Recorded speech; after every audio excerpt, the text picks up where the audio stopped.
I'm one of those weird guys where anytime I hear someone else's drums, I'm like, man, those sound good. How come mine don't sound that way? I don't know. Welcome to this time of life.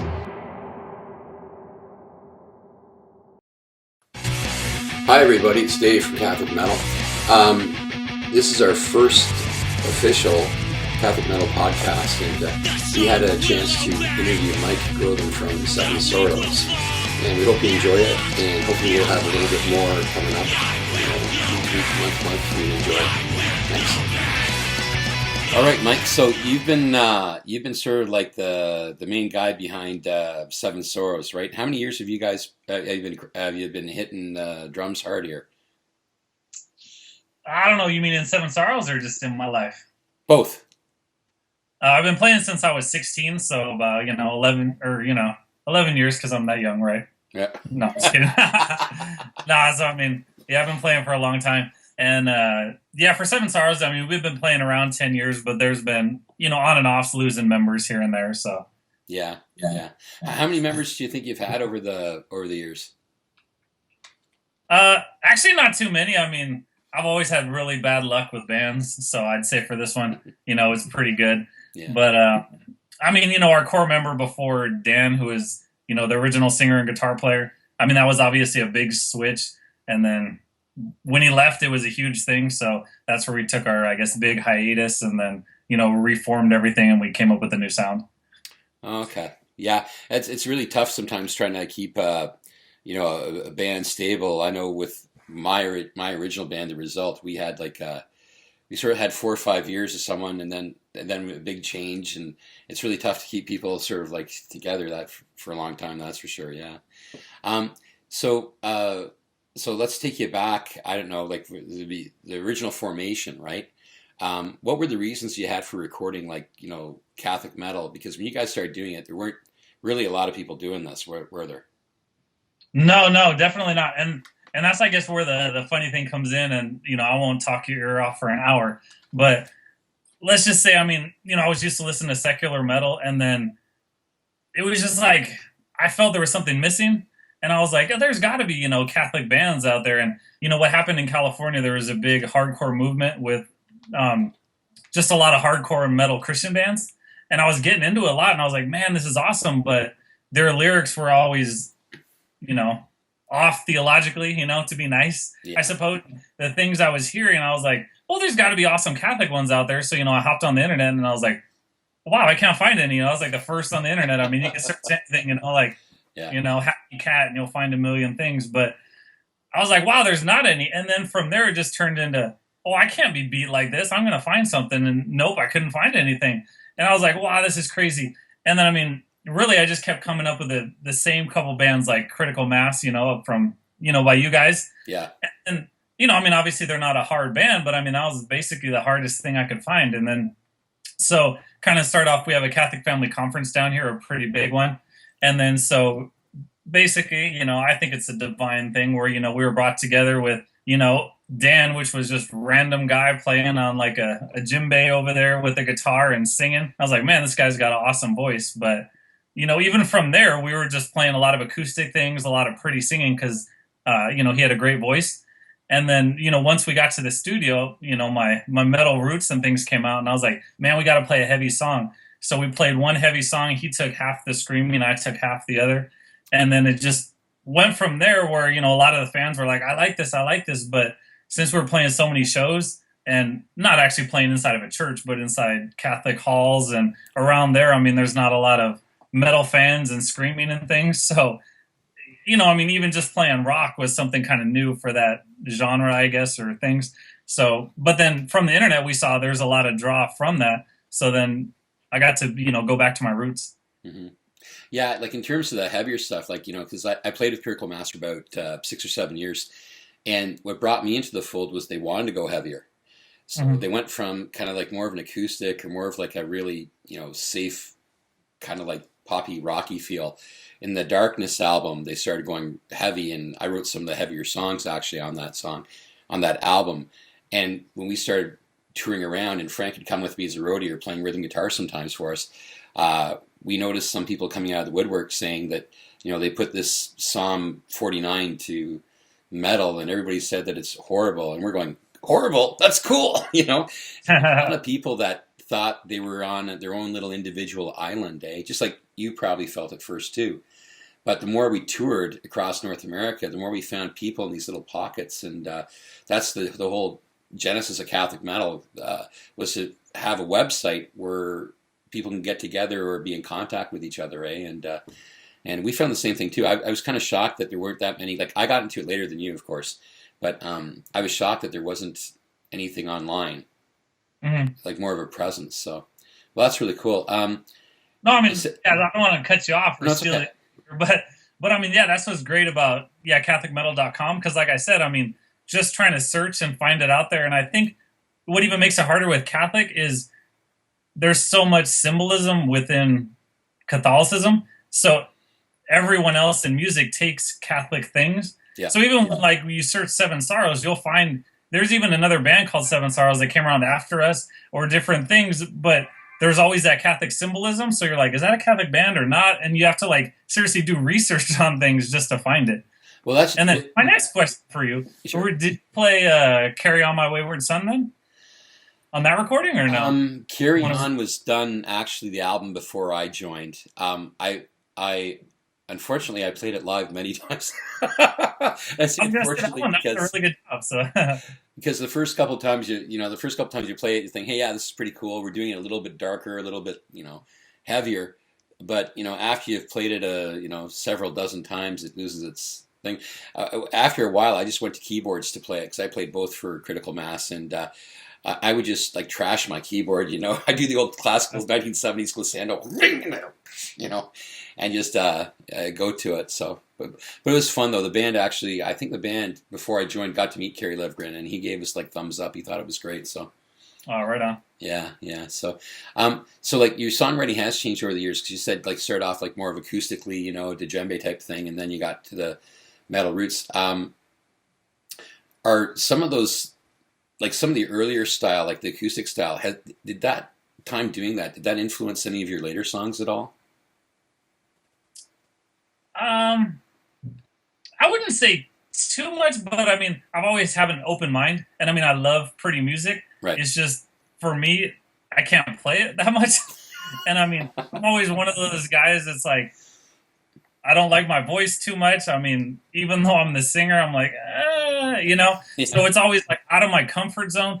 I mean, I don't know why. Maybe it's like the man inside me is like, well, I could scream and that's tough, and I'm proud of that. But once I let my softer side come out and then I'm singing, then I start like looking around, like, am I doing okay? So I mean, I don't know, just my insecurity comes out, I suppose. But I mean, it's always there. I love beautiful guitar, but I can't play too much guitar and things, and then that's where we're also coming from being a drummer, can't play too much pretty things on the drums. That makes it a little hard too. So it's almost like, hey, if someone else does it, I welcome it and it's great. But I mean, for us, it always comes from the lyrics. So as long as the lyrics are hard hitting and the Catholic messages yell and scream and, hey, that's cool, and I'm happy with it. But if someone's like, hey, sing something pretty, I start looking around and I get really nervous, and I don't know if I'm doing a good job, and just, I guess, insecurity. I can admit that, so if it's there and someone's there and someone, our guitarist writes a pretty song, I'm all about it. But I'm also someone that I want it to sound good. And I mean, I know my vocal range, is from here to here. So if it's not going to sound good, I'm not going to put it out. I don't want to be one that's like, oh, I could do anything and I just do it and it turns out bad. So I guess from insecurity and just knowing I want to put out something that I know I can do well, then it doesn't always come across. But lyrically, just I want the Catholic message to come across. So whether it's, a hard message or something beautiful, it just has to come from the heart. So whatever style of music that comes from, I think the lyrics help dictate what style of music it goes with. Oh, yeah, for sure. Yeah. Actually, what I really liked about your stuff the first time I heard it was how visceral it was. Like, it's so raw and like at first, like you're hit with this wall of like, and then when you're sort of like tempered to it, and then you hear the words, what's going on. It's like it was just astounding. Like it was like mind blown. You know what I mean? The first time I heard some of your music, so it was that's why I was wondering about that, because like you're talking about being acoustic. I was thinking, well, did any of that leak into it or not? But I was wondering if you had any song that you've recorded. Like how many songs do you think you've recorded by now? At least 3 or 4. 3 or 4. To what exponent power? I don't know. I mean, I haven't really, kept track, and I mean, maybe it's my insecurity again, like we were talking about. But I mean, we'll put songs up and take some songs down, Right. and just depending how we feel. I mean, we don't just leave our whole like catalog of songs out there so far, but Yeah. I don't know. I mean, at least 20, but we don't really do it like here's a 10-song album. We just like releasing songs, I guess, sporadically. So Yeah. songs come out here and there. Yeah, and that's the best way to do it, eh? Because it's kind of like old school to have whole album, but nowadays, like it's very common for a band just to release like say 3 or 4, and I don't know if it has to do with the the attention span of some people or not, but that seems to be the way things are going. So now that I know you're a drummer, what type of what's your go-to drum? Like, are you Pearl Man? Are you Tama? What are you into? I don't know. I'm one of those weird guys where anytime I hear someone else's drums, I'm like, man, those sound good. How come mine don't sound that way? I don't know. I think it's one of those things being on the other side of the drum set. Like I was the same way, when I have my acoustic guitar and I'd play it, and then someone else would play it, and I'll be like, why does your guitar sound better than mine? So I think it's one of those things being on the other side of the kit. I do play Premier, though, a maple set. I love Zildjian. I mean, I think I'm more of a cymbal guy than a drum guy, if that makes sense. So I like a lot of just dark things, so I'd always go for like Zildjian Z's, just dark cymbals. And now, I mean, I've gotten better, but I used to just play really, really hard. So I would just break cymbals all the time. And then they came out with those Easton like drumsticks, like hey, Lars made his own drumsticks, and it'd be like, I don't know if it's a type of aluminum drumstick, but it would have like plastic, film on the edge of it. So to me, I was like, oh man, this is cool. Now I'm not going to break drumsticks. But then I started breaking more cymbals because then you could hit harder with metal sticks. Yeah. So I mean, that was a good idea. But, now at least I've learned, hey, you don't have to always hit it as hard as, you can. But yeah, it's just. And some of the questions I got are kind of like typical audio geek questions, just because the recording, because in terms of recording, when you're recording your drums, and we sort of talked about this briefly before on like Facebook chatting and stuff. Most of the times, are you using like an electronic kit, loops, or are you recording like a full drum kit? Oh, you're trying to get out my secrets now. Just a little bit. No, lately what we've been doing is recording electronically. So, I'm not cheating with samples or anything, but no, an electronic drum set. Just coming from, I'm not here to spend, millions of dollars building my own studio with mics and everything. And being a drummer, I mean, that's ultra hard. Yeah. So what I did is, electronic drum set where, that's where the recording is coming in. But yeah, still playing, not doing, any cheating or anything there. And I mean, I think from the recordings, I think they kind of speak for themselves. I don't think you can, tell like that's an electronic drum set, because I mean, they make them so well now, and things like that. But yeah. Well, that's the same thing with MIDI, because like I don't know if you're old enough to remember the early days of MIDI, but everything sounded like Mario Kart. No matter how much time you could spend 20 extra hours on a MIDI track, it would still sound like a really bad Mario Kart copy, and but things have changed quite a bit. Is there any effects you like to put on your kit then, like electronic kit or otherwise? Like, is there any like go-to plugins when you're recording? I do like Line 6 platform, so okay, cool. I like Line 6 a lot.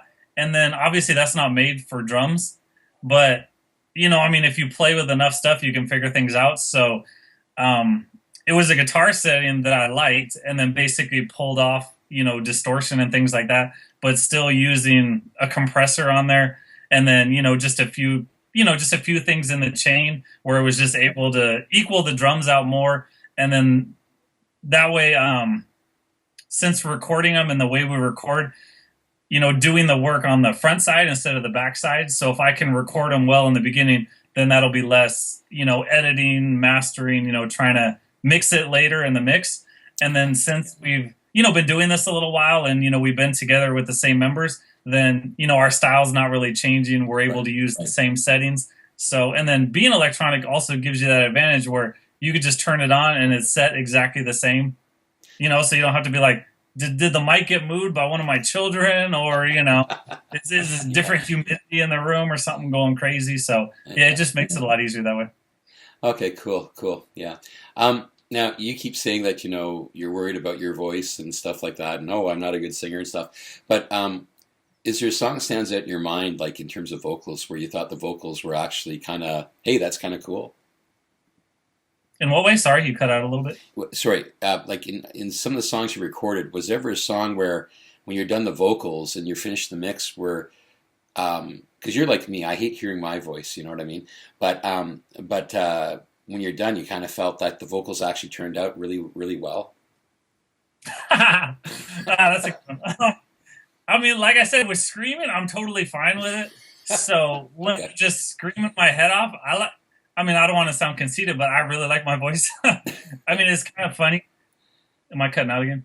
All right. So it's kind of funny because, like I said, when I started listening to all those Christian hard bands, I wasn't, a singer back then. I was just strictly on drums. It was before Seven Sorrows and everything. Right. And, there was one band, Point of Recognition, and I just really loved that singer's voice. They had two different singers, and the one singer's voice I just really loved. And then, you just driving in the car sometimes, and I had never tried to scream in my life. And I was like, oh, I'll just try it. And then I was like, dang, I kind of sound like that guy a little bit, which was weird. So it was one of those cool things where I was like, man, the guy I like, I actually sound like, and I wasn't even trying. That's just the way it comes out when I scream. So, yeah, as for a certain song, not really. I mean, certain things come out, but for me, when I'm just pushing myself to the total max, I'm happy with it. But then it's funny because my wife's always there, and she'll be like, you could tone it down a little bit. Maybe you try this and this. And it's funny because, wives are always like that, where they know you better than you know yourself. And it's funny. And whenever if I don't listen to her, good husbands always listen to their wife. Right. But if I don't listen to her, then when I listen to it again, I was like, oh, I see what you're saying, and it's kind of funny. One of the songs we're thinking about that we're recording now, we're doing a little bit more punk. So then a lot of it, she's like, hey, little punk backup vocals, try little harmonies and stuff like that. And I was like, hey, you make a good point there, and one of, our later songs, We Are N, since we're going more punk, I tried to emulate a little more, like going like a throwback style, like kind of almost Dead Kennedys kind of thing. Oh, awesome. We're almost like where it's like a more like mocking kind of thing. And, again, I even had to check with my wife. I'm like, does this sound stupid? I'm no Jello Biafra, and my voice doesn't sound like that normally. But when you were talking about the lyrics and things coming out, where it was like the song wanted to be more mocking and the way it's coming out. So then, like, even though he's not English, that whole English style of punk, like mocking voice style, I was like, well, I'm going to try that and go through with it. And then when I heard it, I was like, that doesn't really sound like me. But I was like, it was a nice surprise, where I was like, oh, that's kind of a cool thing. So it's always good to step out of your comfort zone. I remember the first time I saw the Dead Kennedys live, a friend of mine said, you know what? That Jello guy sounds like Jerry Lewis on Helium. And I thought, oh my God, he does. With lots of reverb. So about lyrics then, okay? Like when you write lyrics, is there like a process you go through, or is there like people like Joe Strummer of The Clash? He used to write a lot of his best lyrics while he's jogging, you know what I mean? And that's why sometimes it almost sounds like he's losing his breath, I guess, when he's singing. But is there any process you have for writing lyrics? No, not a strict one. It always kind of changes, where a lot of times, there'll just be a riff and you're like, man, that riff's awesome. And then, just something comes from just like one little line, and then the whole song builds off that. But what I really like to do most of the time is just go like by a topic. Like I know what I want to write about. So, I'm going to write a song, about abortion, and then I'm just going to go for it. And then usually, like most musicians, where you have like 5 songs that are sitting in your bag, or at least, 10 different sets of riffs. So then if I get like that one line that is just like, I like this line, then I just try to see, where it fits with songs. because me not writing obviously all the melodies and things with guitar, I do contribute a lot to guitar, just kind of riffs here and there. But since I'm not writing that guitar melody, then, if I get a vocal melody, I'll try to match it to a guitar. Or same thing, if I have the guitar from our guitarist, then I'll try to write lyrics off of that. But yeah, usually it's just, find a topic. And then for me, lyrics come very easy. I don't know why, but I could just write a whole song, really quick. So I guess that's just one of my blessings. It's really easy for me. I guess just trying to be like a storyteller, like a writer. I mean, I don't know, being a teacher maybe. It just comes easy, but it's just fun. Yeah, you're lucky. Music comes to me quick. It's just the lyrics I strain over. So I've got another question for you though. In terms of being like a Catholic musician, right? Is there any special prayer that you've had, is there a special prayer that you sort of turn to sometimes that reflects your musical journey in a way? I know that's kind of like a really artsy question, but no, but prayer always comes into it. I mean, when our band was, together in the beginning, it was, always prayers, during practice, prayers before a show, after a show, thinking like that. So just always being, I guess, cognizant of what you're doing. Mm-hmm. I mean, there's a lot, obviously, with musicianship where you can, get caught up in, I'm doing this for the fans, or, oh, I'm just having a good time, or, oh, it's just for fun. But for us, it's always, we're doing it for a reason. So sure, it's fun. Sure, I love it. Sure, I'm getting joy out of it. People are telling me I did a good job. But for us, there's always, I'm doing it for God. I feel God's calling me to do this. So there's a reason I'm doing it. So it's always, I guess, maybe just leaving myself open, to listen and be like, what am I doing this for? And just, I guess, leaving the communication open. So I guess more almost like a quiet prayer where, I don't want to get caught up in this or that, or I got to post this on social media or hurry, do this. But it's just always, what's the purpose? What am I doing it for? But as for like a prayer or something like that, I mean, we're Seven Sorrows, so it's all about Our Lady of Sorrows. So everything just comes from there. And I mean, you never know what God's plan is, or maybe, 30 years down the road, it'll all make sense. But for us, I mean, we always had a huge devotion to Our Lady of Sorrows even before the band started. And then the band has just helped it grow. And I mean, if that was my only purpose of having a band, maybe that just, more glory came, to God through his mother, or just more people saw that suffering is a gift from God. It's a way that we can become closer to him. If that's like our only reason that we existed, and the music was just the way that, God helped us, bring that, I guess, relief to people. Because, I mean, seeing kids these days, I mean, we know how much suffering there is and so many things going on, and kids are not embracing suffering, and society's telling us suffering's bad, do this to stop suffering, or, end suffering now. When we look at it the other way, it's a gift. Embrace it. Use it to become a better person, to learn. So, that's our purpose. That's what it is. But, yeah, just Our Lady of Sorrows, we love her. And their whole recognition, like I remember back in the 80s, I was talking to a bishop, and he said that his one concern was this next generation are not going to know how important Mary is. Mm-hmm. And I always think of Padre Pio in the famous quote where he said, if you really want to know Christ the best, get to know him through his mother. And it's reflecting a lot of like what you're saying about how Mary is so important. In terms of the Catholic metal community, I was wondering if you had any special advice or any messages, because as you're well aware, when you look at the different compilations, like there's almost like a different wave. Like there's people my age that are kind of like in the early 90s, and then there's about 3 or 4 waves behind, right? So there's quite a wide age variance and experience. A lot of different experience, like either not just starting their experience or experienced musicians. Is there any like special advice or message you'd give the community in terms of if they're struggling with what they're doing, or if they feel like they're doing okay, like what to do? I mean, just stay true to yourself. I mean, just being like a regular musician. I'm not saying, I betrayed my metal roots or anything, like when we started and we, started like as an acoustic band and we're doing lighter things. but it's kind of funny. I mean, whatever your passion is, whatever you're good at, you always get drawn back to that. Right. So I mean, we started as, you know, a lighter band. I was happy with that. I was fine with it. I was having a great time. And then I mean, it just crept back in, you know. I mean, I couldn't let it out. And you know, I came from growing up loving metal, but being a drummer, metal's pretty tough. So and then metal's tough for guitar players. So my first bands were all punk bands. So then I got in that, and I didn't know a lot of metal with speed. I guess it was more just, you know, chug chug kind of stuff. Yeah. So then I got my speed from punk, and then, you know, once it started going, you know, it all came together with metal, punk, hardcore, where speed, chug, it all came together.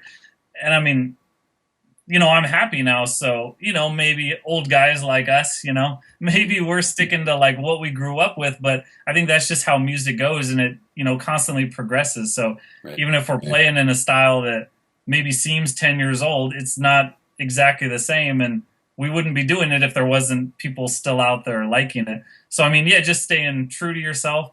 And if you can't find members, don't worry about it. I mean, just keep trying. You know, they'll come out there. Even if you have members that you're not too happy with, hey, just keep working and keep going, because, you know, you're still growing as a musician. You're still getting your name out there. You're still, you know, finding more people to come through. And I mean, being Catholic metal, it's all about, you know, our love of the music and our love of God. So even just building friendships, knowing there's other people, having great people like you that are supporting us, that give us, you know, music tips that'll help us. I mean, you know, even if you don't see eye to eye on what style of metal you want, just knowing that there's people out there that'll totally support you. And it's a great community. I mean, I've made a lot of great friends out of this community. So just knowing you could do it and, you know, have fun with it. Awesome. Yeah, because we want to make sure that the support is out there. And, you know, I don't want to let the cat out of the bag or nothing, but there's going to be some really cool stuff coming out with PHL5. That's why I originally wanted to get this interview done with you a lot earlier, but we've been working behind the scenes on so much stuff that things kind of got shelved and stuff, and I apologize about the time it's taken to get to you. But thank you so much for your time tonight. I really, really appreciate you know, your time, and I really love the music, you know, and I hope you keep on. And you mentioned you have something new coming out? We're trying. So, you know, we're fathers and we get busy, and of course, you know, God and family comes first. And so it always seems like, you know, music is always, you know, right back there. But yeah, we're trying to make a punk album. So like going back to our punk roots. So, you know, shorter songs, faster songs, you know, I would say angrier, but I don't know if that's possible. But I guess just getting out that teenage angst I still have in there a little bit. I'll have. But yeah, I died, man. So I don't know if, you know, like I said, it's going to come out in a whole album, or maybe we'll just start releasing songs all along the way and then, you know, put it together at the end. But yeah, definitely we're going punk this style. Awesome. Yeah. Any tentative release date-ish? What? Any tentative release date for that? Like when do you think it'd be finished? Yeah, it was already in the past and we missed it. So we had a set goal and we're like, we're going to make it. And we didn't make it. So, no, I don't really know, but definitely I would love to this year. So we already have a few songs under our hat that we've been, you know, keeping together in case we do put it all out. Yeah. So yeah, we're shooting for this year. Awesome. Well, I'm going to look forward to hearing that. And again, you know, with Praising Loudly Volume 5, I hope you enjoy what we have for the metal community, Catholic metal community this time out. And it's going to have some really neat things with it. And again, thanks for your time. I hope everything goes well. And if you see Brimley, give him a punch in the shoulder for me. Definitely. And I got one little question here. Where can, in terms of your music, what's the best like website to go to listen to it?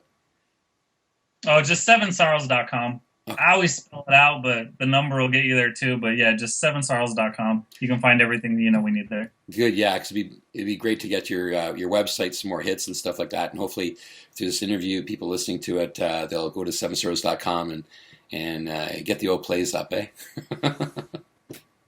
Oh, definitely. It's kind of funny because it just took my son. I just got back from his baseball practice, and then his coach comes over and he's like, you know, I'm not being a stalker here or anything, but he's like, I saw like your email and I didn't know what it was, so I looked it up, you know. And he's like, are you a rock star? And I was like, no, but I play music, so.